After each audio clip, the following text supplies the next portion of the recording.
My first job was at McDonald's. So I was in McDonald's in the late 70s, one of the first McDonald's in Australia. Look, that was an absolute buzz. It was great for growing up. All my other mates were working in supermarkets, putting cans on shelves, and I was getting effectively some management training. I didn't know it at the time, but learning systems and processes and structure, uh, it was a real buzz. So there's a reverse CV, I guess, going backwards. Right? And it's funny, as soon as you said that, about McDonald's in the 70s, I mean, they invented, the most efficient form of food slash food delivery at the time that the world has ever seen. So the first question that I wanted to ask here based on that was like, you were seeing the cutting edge of the practical application of the systems and processes and how it's actually applied rather than just the theory. How did that affect you here? So yeah, it look, I didn't realize it at the time, but I'm so glad I had the experience because I was like, this is the 70s, right? So I can probably say this out now without any ramifications. But yeah, I was 14 when I was working there. I told them I was 15. I remember, we used to have, well, they used to call them crew parties, and I went to a crew party and I was telling the guys, it's my birthday today, and they're going, you're 16? You're not 16, because I looked young. Even for my age, I looked young. They're going, you just turned 15, didn't you? Yeah, type of thing. So I did some growing up there. It was fantastic. And I remember I got paid $2.72 an hour. And yeah, so this is what it is. But yeah, look, we had stations, and you when you started working there, one of the first jobs you got is that you're on dressing. You're dressing the burgers, and you have to do this. And I remember it was really, the training was, do it like this, don't do it like this. You have to do it like this. There's two pickles, and there's no more than two pickles. It's not one pickle, it's two pickles, type of thing. And they were rigid and disciplined and consistent, and you did that, and then you were able to, you'd get up to the fries, and then you'd get up to the chicken, and the really good guys, the experienced guys, were able to do the burgers, patties, type of thing.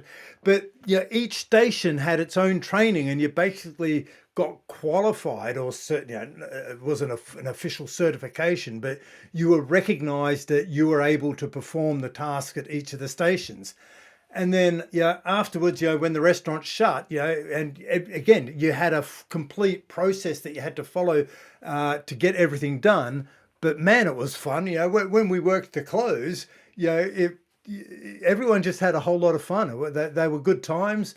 I remember I used to ride my bike, and it was a long way to ride to work, but sometimes Dad would come and pick me up. And he'd love it because he picked me up after the close, I'd bring him out a hot apple pie and a couple of pieces of chicken that were left over, and he always thought that was a treat. So yeah, good times. So when can you think of maybe one or two specific things? Like I said, or like you had mentioned, you didn't realize it necessarily at the time, but a couple years afterward, was there a point that you realized, like a definitive point that you realized, like, oh wow, that was at a minimum, right? Maybe it didn't give you the training on systems and processes, but it got you to see the practical application of it in retrospect. Do you have a point where you're like, this was a thing? I'm a slow learner, Quentin. So for me, it was a long time after. And look, I started in business for myself after I left the engineering, and what have you, and left the consulting. I started myself in 1999. And that's when I first read Gerber's book about systems and structures. And I was really immersing myself in business development, and consuming everything I could about business development. And it was then that I started hearing all these stories about, McDonald's, the masters of systemization. I was able to go, that's what happened. And I could connect and relate back to what I did and what I experienced. And I put it together. And I guess that's when I first learned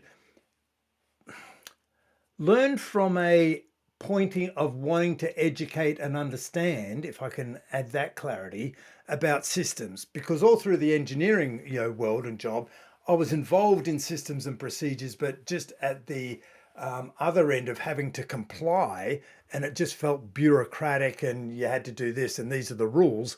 Yeah, my mindset is that rules were just made to be broken and it was easier to ask for forgiveness than ask permission. But when I went and worked for myself, and started my own business and I was learning all this other stuff, I learned the power of systemization and systemizing a business. And it's in the small business context as opposed to the corporate bureaucratic context. And applying them and learning to introduce them and educate business owners in this is the way you want to do it, and do it in a way that makes it fun and actually makes it easier for the people doing it, rather than it feeling bureaucratic and they just want to bust out of it approach. And that's when it all came together for me. So it was like a big circle coming back on itself, maybe even like a spring, because there's been a couple more laps since. But yeah, that's, sometimes these things do take a while to land and resonate in when all the gears are grinding away in the head. What's going on, guys? If you like that clip right there, you will love the full interview. You can check that out right there. I'll see you on the next video. Oh, and subscribe, because we got a lot of big things coming up in the near future.